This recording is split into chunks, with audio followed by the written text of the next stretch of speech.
ভারতের স্বাধীনতার ইতিহাসে এমন কিছু নাম আছে যাদের কথা শুনলেই বুকের ভেতর একটা অদ্ভুত গর্ব আর আবেগ জেগে ওঠে।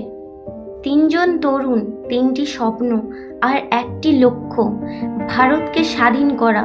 1930 সালের 8ই ডিসেম্বর তারা এমন একটি অভিযান চালিয়েছিলেন যা ব্রিটিশ শাসনের ভিত কাঁপিয়ে দিয়েছিল, কিন্তু সেই ঘটনার আগে ছিল তাদের দীর্ঘ সংগ্রাম, সাহস আর আত্মত্যাগের গল্প। ইতিহাসে এমন কিছু দিন আছে যেদিন মাত্র তিনজন তরুণ পুরো ব্রিটিশ সাম্রাজ্যকে চ্যালেঞ্জ জানিয়েছিল।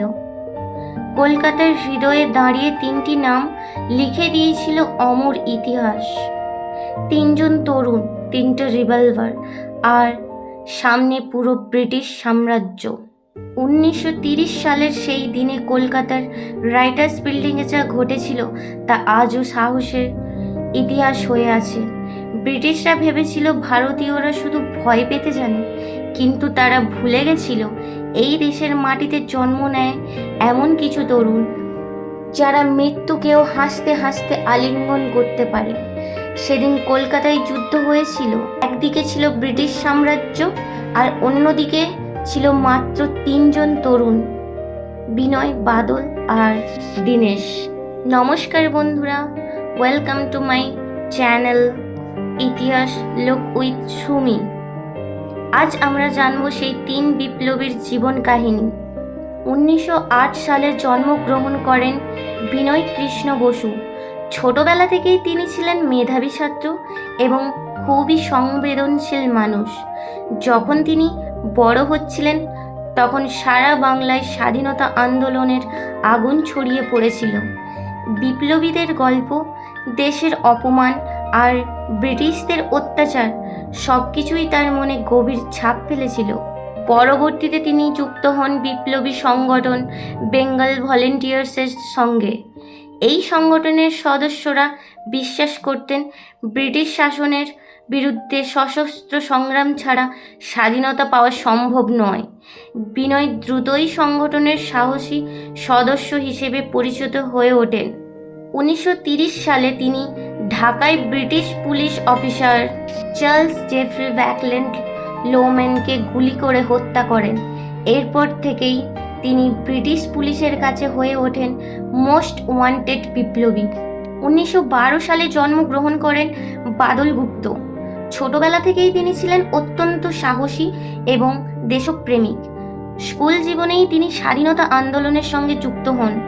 পরবর্তীতে তিনি যোগ দেন বেঙ্গল ভলেন্টিয়ার্স সংগঠনে। বাদল ছিলেন খুবই দৃঢ়চেতা। তিনি বিশ্বাস করতেন দেশের স্বাধীনতার জন্য যদি প্রাণও দিতে হয় তবেও তিনি পিছিয়ে যাবেন না। তার বন্ধুদের কাছে তিনি প্রায়ই বলতেন, আমাদের জীবন বড় নয়, দেশের স্বাধীনতাই বড়। এই তিন বিপ্লবীর মধ্যে সবচেয়ে কম বয়সী ছিলেন দীনেশ গুপ্ত। 1911 সালে জন্মগ্রহণ করেন তিনি। ছোটবেলা থেকেই তার মধ্যে ছিল অসাধারণ সাহস এবং নেতৃত্বের গুণ। খুব অল্প বয়সেই তিনি বিপ্লবী সংগঠন বেঙ্গল ভলেন্টিয়ার্সে যোগ দেন। বিপ্লবী কর্মকাণ্ডের প্রশিক্ষণ নেন, অস্ত্র চালানো, গোপন অভিযান সব কিছুতেই তিনি দ্রুত দক্ষ হয়ে ওঠেন।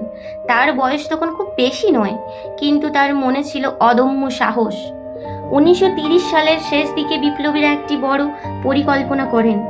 তাদের লক্ষ্য ছিল ব্রিটিশ প্রশাসনের একজন অত্যাচারী কর্মকর্তা আইজি অফ প্রিজেন্স এনএস সিমসন। কারাগারের ভেতরে বিপ্লবীদের উপর নিষ্ঠুর অত্যাচারের জন্য তিনি কুখ্যাত ছিলেন। এই দায়িত্ব দেওয়া হয় বিনয়, বাদল এবং দীনেশকে। তারিখ ঠিক করা হয় 8ই ডিসেম্বর 1930। সেদিন দুপুরে তিন তরুণ সাহেবী পোশাক পরে প্রবেশ করেন কলকাতার প্রশাসনিক কেন্দ্র রাইটার্স বিল্ডিংয়ে। রাইটার্স বিল্ডিং তখন ছিল ব্রিটিশ সরকারের সবচেয়ে সুরক্ষিত জায়গাগুলোর একটি, কিন্তু তবুও তারা নির্ভয়ে এগিয়ে গেলেন। তিনজন পৌঁছে গেলেন সিমসনের অফিসের সামনে। ঘরে ঢুকেই বিনয় গর্জে উঠলেন, প্রে টু গড সিমসন।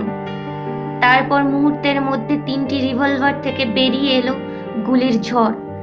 কয়েক সেকেন্ডের মধ্যেই মাটিতে লুটিয়ে পড়লেন সিমসন। কিন্তু এরপর শুরু হলো ইতিহাসের এক ভয়ঙ্কর লড়াই। গুলির শব্দের চারিদিকে ছুটে আসে British police commissioner Charles Augustus Tegart. নিজে নেতৃত্ব দেন অভিযানে। রাইটার্স বিল্ডিংয়ের লম্বা বারান্দা তখন পরিণত হয় এক রণক্ষেত্রে। ইতিহাসে এই ঘটনাটি পরিচিত ভেরেন্দা ব্যাটল নামে। একদিকে ব্রিটিশদের রাইফেল, অন্যদিকে 3 তরুণের ছোট্ট রিভলভার। তবুও তারা ভয় পাননি, সাহসের সঙ্গে লড়াই চালিয়ে গেছেন। কিছুক্ষণ পর তাদের গোলাবারুদ প্রায় শেষ হয়ে যায়। তখন তারা বুঝতে পারেন এবার ধরা পড়ার সময় এসে গেছে। কিন্তু তারা ব্রিটিশদের হাতে বন্দী হতে চাননি। বাদল গুপ্ত সঙ্গে থাকা পটাশিয়াম সাইনাইড খেয়ে মৃত্যুকে বরণ করেন। বিনয় এবং দীনেশ নিজেদের রিভলভার দিয়ে নিজেদের মাথায় গুলি করেন। বিনয় কয়েকদিন পরে হাসপাতালে মারা যান, কিন্তু দীনেশ অলৌকিকভাবে বেঁচে যান। ব্রিটিশ সরকার দীনেশ গুপ্তের বিচার শুরু করে। দীর্ঘ বিচার শেষে 1931 সালের 7ই জুলাই আলিপুর সেন্ট্রাল জেলে তাকে ফাঁসি দেওয়া হয়। তখন তার বয়স ছিল মাত্র 19 বছর। ফাঁসির আগে তিনি লিখেছিলেন, মৃত্যুর ভয় নেই, কারণ আমরা যা চেয়েছিলাম তা পূরণ হয়েছে। এই ঘটনার পর ব্রিটিশ সরকার বুঝতে পেরেছিল ভারতের তরুণরা আজ ভয় পায় না। আজ কলকাতার বিপিডি ব্যাচ নামটি দাঁড়িয়ে আছে সেই 3 বিপ্লবী স্মৃতিতে, বিনয়, বাদল, দীনেশ। তারা শুধু 3টি নাম নয়, তারা সাহসের প্রতীক, তারা আত্মত্যাগের প্রতীক, তারা স্বাধীন ভারতের ইতিহাসের অমর নায়ক। সালাম জানাই সেই অমর বিপ্লবীদের। জয় হিন্দ। ভিডিওটি ভালো লাগলে অবশ্যই লাইক করুন, বন্ধুদের সাথে শেয়ার করুন, আর এমন অনুপ্রেরণাময় গল্প পেতে চ্যানেলটি সাবস্ক্রাইব করতে ভুলবেন না। ধন্যবাদ।